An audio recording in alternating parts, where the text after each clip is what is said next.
ಕೆಂಪೇಗೌಡ ಅಂತಾರಾಷ್ಟ್ರೀಯ ವಿಮಾನ ನಿಲ್ದಾಣದಲ್ಲಿ ಈಗ ಮತ್ತೊಂದು ಟರ್ಮಿನಲ್ ಸೇರ್ಪಡೆ ಆಗ್ತಾ ಇದೆ. ಅದು ಯಾವುದು ಅಂತಂದರೆ ಈಗ ಪ್ರತ್ಯೇಕವಾಗಿ ಸರಕು ಸಾಗಾಣಿಕೆ ಅಂದರೆ ಕಾರ್ಗೋ ಟರ್ಮಿನಲನ್ನು ಪ್ರತ್ಯೇಕವಾಗಿ ಈಗ ಅತ್ಯಾಧುನಿಕ ತಂತ್ರಜ್ಞಾನದ ಒಂದು ಸುಸಜ್ಜಿತವಾಗಿ ಮಾಡಿರುವಂಥದ್ದು. ನಾನು ನಿಮಗೆ ದೃಶ್ಯಗಳಲ್ಲೂ ಕೂಡ ನೋಡಿಸ್ತಾ ಹೋಗ್ತೀನಿ. ಸುಮಾರು 15-16 ವರ್ಷಗಳ ಹಿಂದೆ ಏನು ಕೆಂಪೇಗೌಡ ಅಂತಾರಾಷ್ಟ್ರೀಯ ವಿಮಾನ ನಿಲ್ದಾಣ ಆರಂಭ ಆದ ನಂತರ ಕಾರ್ಗೋ ಜೊತೆಗೆ ಇಂಟರ್ನ್ಯಾಷನಲ್ ಮತ್ತು ಡೊಮೆಸ್ಟಿಕ್ ಎರಡೂ ಕೂಡ ಒಂದೇ ಭಾಗದಲ್ಲಿ ಹೋಗ್ತಾ ಇತ್ತು. ಅಂದರೆ ಎಲ್ಲ ಸರಕು ಸಾಗಣೆ ಆಗ್ತಾ ಇತ್ತು. ಆದರೆ ಈಗ ಪ್ರತ್ಯೇಕವಾಗಿ ಈಗ ಮೆಂಜಿಸ್ನಿಂದ ಒಂದು ಸುಸಜ್ಜಿತವಾಗಿರ್ತಕ್ಕಂಥ ಕಾರ್ಗೋ ಡೊಮೆಸ್ಟಿಕ್ ಟರ್ಮಿನಲ್ ಇವತ್ತು ಲೋಕಾರ್ಪಣೆ ಆಗಿರುವಂಥದ್ದು ನಾವು ನೋಡ್ಬೋದು. ಈಗಾಗಲೇ ಈ ಒಂದು ಅಂದರೆ ಇಡೀ ದೇಶದಲ್ಲೇ ಒಂದು ಪರಿಸರ ಸ್ನೇಹಿಯಾಗಿ ಅತಿ ಬಿಗ್ಗೆಸ್ಟ್ ಒಂದು ಟರ್ಮಿನಲ್ ಅಂದರೆ ಕಾರ್ಗೋ ಟರ್ಮಿನಲ್ ಇದಾಗಿರುವಂಥದ್ದು ನಾವು ನೋಡ್ಬೋದು. ಏನು ಸರಕು ಸಾಗಾಣಿಕೆ ಮಾಡಬೇಕಾದ್ರೆ ಯಾವೆಲ್ಲ ರೀತಿಯ ಕ್ರಮಗಳನ್ನು ತೆಗೆದುಕೊಳ್ಬೇಕು, ಜೊತೆಗೆ ಸುಸಜ್ಜಿತವಾಗಿ, ಜೊತೆಗೆ ಯಾವುದೇ ರೀತಿಯಾಗಿ ಏನು ಸರಕು ಸಾಗಾಣಿಕೆ ಇಲ್ಲಿ ಒಳಗಡೆ ಬಂದ ಮೇಲೆ ಯಾವುದೂ ಕೂಡ ಮಿಸ್ ಆಗದಂತೆ ಅತ್ಯಾಧುನಿಕವಾಗಿ ಒಳ್ಳೆ ಕ್ಯಾಮ್ರಾಗಳನ್ನಾಗಿರ್ಬೋದು, ಜೊತೆಗೆ ಏನು ಅಂದರೆ ಜನ ಬೇರೆ ಬೇರೆ ಭಾಗಗಳಿಗೆ ಒಂದು ಕಳಿಸ್ಕೊಡ್ತಾರೆ. ಇವೆಲ್ಲವೂ ಕೂಡ ಎಲ್ಲೂ ಕೂಡ ಮಿಸ್ ಆಗದೆ ರೀತಿಯಲ್ಲಿ ಯಾವೆಲ್ಲ ರೀತಿಯಲ್ಲಿ ತಂತ್ರಜ್ಞಾನವನ್ನು ಮಾಡಿಕೊಳ್ಬೇಕು ಆ ರೀತಿಯಾಗಿ ಇಲ್ಲಿ ಒಂದು ಕಾರ್ಗೋ ಟರ್ಮಿನಲ್ಲಿ ಅಳವಡಿಕೆ ಮಾಡಿರುವಂಥದ್ದು. ಇನ್ನು ನಮ್ಮ ಜೊತೆ ಇಲ್ಲಿ ಕಾರ್ಗೋ ಟರ್ಮಿನಲ್ನ ಒಬ್ಬ ಅಧಿಕಾರಿ ಇದ್ದಾರೆ, ಅವ್ರನ್ನೇ ಮಾತಾಡ್ಸ್ತಾ ಹೋಗ್ತೇನೆ. ಸರ್, ಈಗ ಇವತ್ತು ಒಂದು ಇಡೀ ದೇಶದಲ್ಲೇ ಒಂದು ದೊಡ್ಡ ಮಟ್ಟದ ಒಂದು ಟರ್ಮಿನಲ್ ಇದಾಗಿರುವಂಥ ಡೊಮೆಸ್ಟಿಕ್ ಅದು. ಸೊ ಇಲ್ಲಿ ಏನು ತಂತ್ರಜ್ಞಾನ ಇದೆ, ಜೊತೆಗೆ ಆ ಮೊದಲಿದ್ದು ಕಾರ್ಗೋ ಇದಕ್ಕೂ ಯಾವ ರೀತಿ ವ್ಯತ್ಯಾಸಗಳಿದೆ, ಜೊತೆಗೆ ಇದು ಎಷ್ಟು ಇಲ್ಲಿಂದ ಸಾಗಾಣಿಕೆ ಮಾಡೋದಕ್ಕೆ ಎಷ್ಟು ಸಾಮರ್ಥ್ಯ ಇದೆ ಇದು? ಮೊದಲಿಗೆ ಹೇಳಬೇಕು ಅಂದರೆ ಈಗ ನಮ್ಮ ಮೊದಲು ಟರ್ಮಿನಲ್ ಏನಿತ್ತು ಅಲ್ಲಿ ಇಂಟರ್ನ್ಯಾಷನಲ್ ಕಾರ್ಗೋ ಮತ್ತು ಡೊಮೆಸ್ಟಿಕ್ ಕಾರ್ಗೋ ಒಟ್ಟಿಗಿದ್ದರಿಂದ ಅಲ್ಲಿ ಜಾಗ ಸಾಕಾಗ್ತಾ ಇರಲಿಲ್ಲ. ನಿಮ್ಗೆ ಗೊತ್ತಿದೆ, ಏರ್ಪೋರ್ಟ್ ತುಂಬ ಬೆಳೀತಾ ಇದೆ. ಹಾಗಾಗಿ ಸಪ್ರೇಟು ಡೊಮೆಸ್ಟಿಕ್ಕಿಗೆ ಒಂದು ಟರ್ಮಿನಲ್ ಮಾಡಬೇಕು ಅನ್ನೋ ಉದ್ದೇಶದಿಂದ ಈ ಟರ್ಮಿನಲ್ನ ಶುರು ಮಾಡಿದ್ದು. ಅಂದರೆ ಇದಕ್ಕೆ ನಮಗೆ 7.03 ಎಕರೆಯಷ್ಟು ಜಾಗ ಕೊಟ್ಟಿದ್ದಾರೆ ಏರ್ಪೋರ್ಟ್ನವರು. ನಾವು ಏರ್ಪೋರ್ಟ್ ಜೊತೆ ಇಲ್ಲಿ ಪಾರ್ಟ್ನರ್ ಆಗಿ ಈ ಒಂದನ್ನು ಟರ್ಮಿನಲ್ನ ಕನ್ಸ್ಟ್ರಕ್ಟ್ ಮಾಡಿದ್ದೀವಿ. ಕನ್ಸ್ಟ್ರಕ್ಟ್ ಮಾಡಿ ಈಗ ಆಪ್ರೇಷನ್ ರನ್ ಮಾಡೋದಕ್ಕೆ ಶುರು ಮಾಡ್ತಾ ಇದ್ದೀವಿ. ಈಗ ಮೊದಲಿಗೆ ನೀವು ನೋಡ್ದಂಗೆ ಇದು ಇನ್ಬೌಂಡ್ ಏರಿಯಾ, ಅಂದರೆ ಕಾರ್ಗೋ ಒಳಗಡೆ ಬರೋ ಜಾಗ ಇದು ಆಪ್ರೇಷನಲ್ ಆಲ್ರೆಡಿ ಆಗಿದೆ. ಇದಾದಮೇಲೆ ಈಗ ಔಟ್ಬೌಂಡ್ ಏರಿಯಾನು ನೆಕ್ಸ್ಟ್ ವೀಕ್ ಹಾಗೆ ಅದನ್ನು ನಾವು ಆಪ್ರೇಷನಲ್ ಮಾಡ್ತಾಯಿದ್ವಿ. ನೀವು ಕೇಳಿದ ಪ್ರಶ್ನೆಯಲ್ಲಿ ಎಷ್ಟು ಕೆಪಾಸಿಟಿ ಇದು ಅಂತ, ಈಗ ಅಲ್ಲಿ ಏನು ಇದ್ದರೆ ಒಂದು 60,000 ಅಷ್ಟು ಕೆಪಾಸಿಟಿ ಅಲ್ಲಿತ್ತು. ಇಲ್ಲಿ 2,60,000 ಅಷ್ಟು ಕೆಪಾಸಿಟಿವರೆಗೂ ಇಲ್ಲಿದೆ. ಮತ್ತು ಫರ್ದರ್ ಎಕ್ಸ್ಪ್ಯಾಂಡ್ ಮಾಡೋಷ್ಟು ಇಲ್ಲಿ ಜಾಗ ಇದೆ. ಅಂದರೆ 3.5 ಲಕ್ಷದಿಂದ ಅಧಿಕ ಇಲ್ಲಿ ಎಕ್ಸ್ಪ್ಯಾಂಡ್ ಮಾಡೋ ದೇಶದಲ್ಲೇ ಇದು ಬಿಗ್ಗೆಸ್ಟ್ ಈಗ ಸದ್ಯಕ್ಕೆ ಇರೋಂಥದ್ದು. ಹೌದು, ದೇಶದಲ್ಲೇ ಇದು first biggest domestic dedicated cargo terminal ಆಗಿ ಇದು ಬಿಲ್ಟ್ ಆಗಿದೆ ಈಗ. ಸೊ ಏರ್ಪೋರ್ಟ್ ಬೆಳೀತಾ ಇರೋದ್ರಿಂದ ಮುಂದಿನ ಏನು ಬೇಕು ಅಂತ ಏರ್ಪೋರ್ಟ್ ಅನ್ನಿಸಿಕೆಯಿಂದ ಇದನ್ನು ಬಿಲ್ಟ್ ಮಾಡಿದೆ.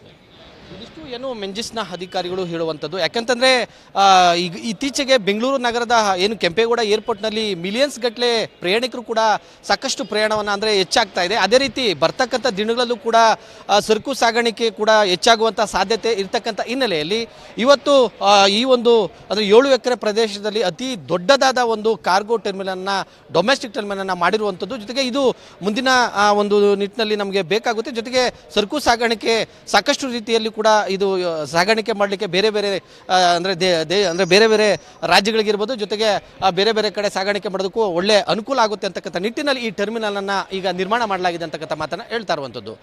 ಕ್ಯಾಮ್ರಾಮನ್ ಮುನಿಗೌಡ ಜೊತೆ ಮಂಜುನಾಥ್ ದಿನ್ನೂರು, ರಿಪಬ್ಲಿಕ್ ಕನ್ನಡ, ಏರ್ಪೋರ್ಟ್.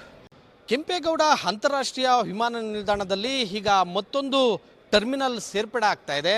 ಅದು ಯಾವುದು ಅಂತಂದರೆ ಈಗ ಪ್ರತ್ಯೇಕವಾಗಿ ಸರಕು ಸಾಗಾಣಿಕೆ ಅಂದರೆ ಕಾರ್ಗೋ ಟರ್ಮಿನಲನ್ನು ಪ್ರತ್ಯೇಕವಾಗಿ ಈಗ ಅತ್ಯಾಧುನಿಕ ತಂತ್ರಜ್ಞಾನದ ಒಂದು ಸುಸಜ್ಜಿತವಾಗಿ ಮಾಡಿರುವಂಥದ್ದು. ನಾನು ನಿಮಗೆ ದೃಶ್ಯಗಳಲ್ಲೂ ಕೂಡ ನೋಡಿಸ್ತಾ ಹೋಗ್ತೀನಿ.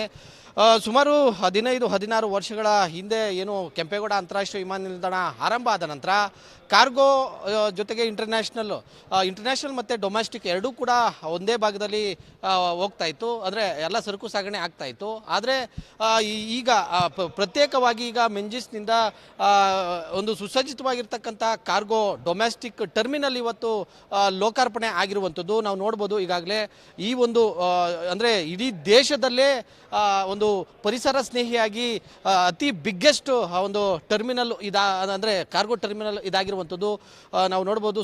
ಏನು ಸರಕು ಸಾಗಾಣಿಕೆ ಮಾಡಬೇಕಾದ್ರೆ ಯಾವೆಲ್ಲ ರೀತಿಯ ಕ್ರಮಗಳನ್ನು ತೆಗೆದುಕೊಳ್ಬೇಕು, ಜೊತೆಗೆ ಸುಸಜ್ಜಿತವಾಗಿ, ಜೊತೆಗೆ ಯಾವುದೇ ರೀತಿಯಾಗಿ ಏನು ಸರಕು ಸಾಗಾಣಿಕೆ ಇಲ್ಲಿ ಒಳಗಡೆ ಬಂದ ಮೇಲೆ ಯಾವುದೂ ಕೂಡ ಮಿಸ್ ಆಗದಂತೆ ಅತ್ಯಾಧುನಿಕವಾಗಿ ಒಳ್ಳೆ ಕ್ಯಾಮ್ರಾಗಳನ್ನಾಗಿರ್ಬೋದು, ಜೊತೆಗೆ ಏನು ಅಂದರೆ ಜನ ಬೇರೆ ಬೇರೆ ಭಾಗಗಳಿಗೆ ಒಂದು ಕಳಿಸ್ಕೊಡ್ತಾರೆ. ಇವೆಲ್ಲವೂ ಕೂಡ ಎಲ್ಲೂ ಕೂಡ ಮಿಸ್ ಆಗದೆ ರೀತಿಯಲ್ಲಿ ಯಾವೆಲ್ಲ ರೀತಿಯಲ್ಲಿ ತಂತ್ರಜ್ಞಾನವನ್ನು ಮಾಡ್ಕೊಳ್ಬೇಕು ಆ ರೀತಿಯಾಗಿ ಇಲ್ಲಿ ಒಂದು ಕಾರ್ಗೋ ಟರ್ಮಿನಲ್ಲಿ ಅಳವಡಿಕೆ ಮಾಡಿರುವಂಥದ್ದು. ಇನ್ನು ನಮ್ಮ ಜೊತೆ ಇಲ್ಲಿ ಕಾರ್ಗೋ ಟರ್ಮಿನಲ್ನ ಒಬ್ಬ ಅಧಿಕಾರಿ ಇದ್ದಾರೆ, ಅವ್ರನ್ನೇ ಮಾತಾಡ್ಸ್ತಾ ಹೋಗ್ತಾನೆ. ಸರ್, ಈಗ ಇವತ್ತು ಒಂದು ಇಡೀ ದೇಶದಲ್ಲೇ ಒಂದು ದೊಡ್ಡ ಮಟ್ಟದ ಒಂದು ಟರ್ಮಿನಲ್ ಇದಾಗಿರುವಂಥ ಡೊಮೆಸ್ಟಿಕ್ ಅದು. ಸೊ ಇಲ್ಲಿ ಏನು ತಂತ್ರಜ್ಞಾನ ಇದೆ, ಜೊತೆಗೆ ಆ ಮೊದಲಿದ್ದ ಕಾರ್ಗೋ ಇದಕ್ಕೂ ಯಾವ ರೀತಿ ವ್ಯತ್ಯಾಸಗಳಿದೆ, ಜೊತೆಗೆ ಇದು ಎಷ್ಟು ಇಲ್ಲಿಂದ ಸಾಗಾಣಿಕೆ ಮಾಡೋದಕ್ಕೆ ಎಷ್ಟು ಸಾಮರ್ಥ್ಯ ಇದೆ ಇದು? ಹಾಂ, ಮೊದಲಿಗೆ ಹೇಳಬೇಕು ಅಂದರೆ ಈಗ ನಮ್ಮ ಮೊದಲು ಟರ್ಮಿನಲ್ ಏನಿತ್ತು ಅಲ್ಲಿ ಇಂಟರ್ನ್ಯಾಷನಲ್ ಕಾರ್ಗೋ ಮತ್ತು ಡೊಮೆಸ್ಟಿಕ್ ಕಾರ್ಗೋ ಒಟ್ಟಿಗಿದ್ದರಿಂದ ಅಲ್ಲಿ ಜಾಗ ಸಾಕಾಗ್ತಾ ಇರಲಿಲ್ಲ. ನಿಮ್ಗೆ ಗೊತ್ತಿದೆ, ಏರ್ಪೋರ್ಟ್ ತುಂಬ ಬೆಳೀತಾ ಇದೆ. ಹಾಗಾಗಿ ಸಪ್ರೇಟು ಡೊಮೆಸ್ಟಿಕ್ಕಿಗೆ ಒಂದು ಟರ್ಮಿನಲ್ ಮಾಡಬೇಕು ಅನ್ನೋ ಉದ್ದೇಶದಿಂದ ಈ ಟರ್ಮಿನಲ್ನ ಶುರು ಮಾಡಿದ್ದು. ಅಂದರೆ ಇದಕ್ಕೆ ನಮಗೆ 7.03 ಎಕರೆಯಷ್ಟು ಜಾಗ ಕೊಟ್ಟಿದ್ದಾರೆ ಏರ್ಪೋರ್ಟ್ನವರು. ನಾವು ಏರ್ಪೋರ್ಟ್ ಜೊತೆ ಇಲ್ಲಿ ಪಾರ್ಟ್ನರ್ ಆಗಿ ಈ ಒಂದನ್ನು ಟರ್ಮಿನಲ್ನ ಕನ್ಸ್ಟ್ರಕ್ಟ್ ಮಾಡಿದ್ದೀವಿ. ಕನ್ಸ್ಟ್ರಕ್ಟ್ ಮಾಡಿ ಈಗ ಆಪ್ರೇಷನ್ ರನ್ ಮಾಡೋದಕ್ಕೆ ಶುರು ಮಾಡ್ತಾ ಇದ್ದೀವಿ.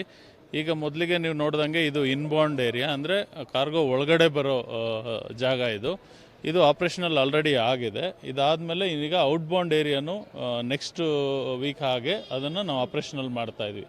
ನೀವು ಕೇಳಿದ ಪ್ರಶ್ನೆಯಲ್ಲಿ ಎಷ್ಟು ಕೆಪಾಸಿಟಿ ಇದು ಅಂತ, ಈಗ ಅಲ್ಲಿ ಏನು ಇದ್ದರೆ ಒಂದು 60,000 ಅಷ್ಟು ಕೆಪಾಸಿಟಿ ಅಲ್ಲಿತ್ತು. ಇಲ್ಲಿ 2,60,000 ಅಷ್ಟು ಕೆಪಾಸಿಟಿವರೆಗೂ ಇಲ್ಲಿದೆ.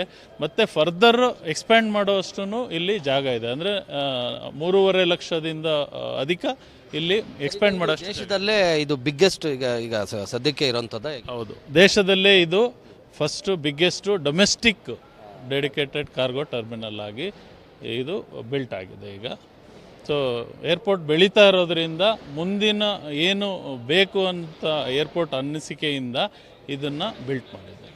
ಇದಿಷ್ಟು ಏನು ಮೆಂಜಿಸ್ನ ಅಧಿಕಾರಿಗಳು ಹೇಳುವಂಥದ್ದು. ಯಾಕಂತಂದರೆ ಈಗ ಇತ್ತೀಚೆಗೆ ಬೆಂಗಳೂರು ನಗರದ ಏನು ಕೆಂಪೇಗೌಡ ಏರ್ಪೋರ್ಟ್ನಲ್ಲಿ ಮಿಲಿಯನ್ಸ್ ಗಟ್ಟಲೆ ಪ್ರಯಾಣಿಕರು ಕೂಡ ಸಾಕಷ್ಟು ಪ್ರಯಾಣವನ್ನು ಅಂದರೆ ಹೆಚ್ಚಾಗ್ತಾ ಇದೆ. ಅದೇ ರೀತಿ ಬರ್ತಕ್ಕಂಥ ದಿನಗಳಲ್ಲೂ ಕೂಡ ಸರಕು ಸಾಗಾಣಿಕೆ ಕೂಡ ಹೆಚ್ಚಾಗುವಂಥ ಸಾಧ್ಯತೆ ಇರ್ತಕ್ಕಂಥ ಹಿನ್ನೆಲೆಯಲ್ಲಿ ಇವತ್ತು ಈ ಒಂದು ಅಂದರೆ 7 ಎಕರೆ ಪ್ರದೇಶದಲ್ಲಿ ಅತಿ ದೊಡ್ಡದಾದ ಒಂದು ಕಾರ್ಗೋ ಟರ್ಮಿನಲ್ನ ಡೊಮೆಸ್ಟಿಕ್ ಟರ್ಮಿನಲ್ನ ಮಾಡಿರುವಂಥದ್ದು. ಜೊತೆಗೆ ಇದು ಮುಂದಿನ ಒಂದು ನಿಟ್ಟಿನಲ್ಲಿ ನಮಗೆ ಬೇಕಾಗುತ್ತೆ. ಜೊತೆಗೆ ಸರಕು ಸಾಗಾಣಿಕೆ ಸಾಕಷ್ಟು ರೀತಿಯಲ್ಲಿ ಕೂಡ ಇದು ಸಾಗಾಣಿಕೆ ಮಾಡಲಿಕ್ಕೆ ಬೇರೆ ಬೇರೆ ಅಂದರೆ ಬೇರೆ ಬೇರೆ ರಾಜ್ಯಗಳಿಗಿರ್ಬೋದು, ಜೊತೆಗೆ ಬೇರೆ ಬೇರೆ ಕಡೆ ಸಾಗಾಣಿಕೆ ಮಾಡೋದಕ್ಕೂ ಒಳ್ಳೆ ಅನುಕೂಲ ಆಗುತ್ತೆ ಅಂತಕ್ಕಂಥ ನಿಟ್ಟಿನಲ್ಲಿ ಈ ಟರ್ಮಿನಲನ್ನು ಈಗ ನಿರ್ಮಾಣ ಮಾಡಲಾಗಿದೆ ಅಂತಕ್ಕಂಥ ಮಾತನ್ನು ಹೇಳ್ತಾ ಇರುವಂಥದ್ದು.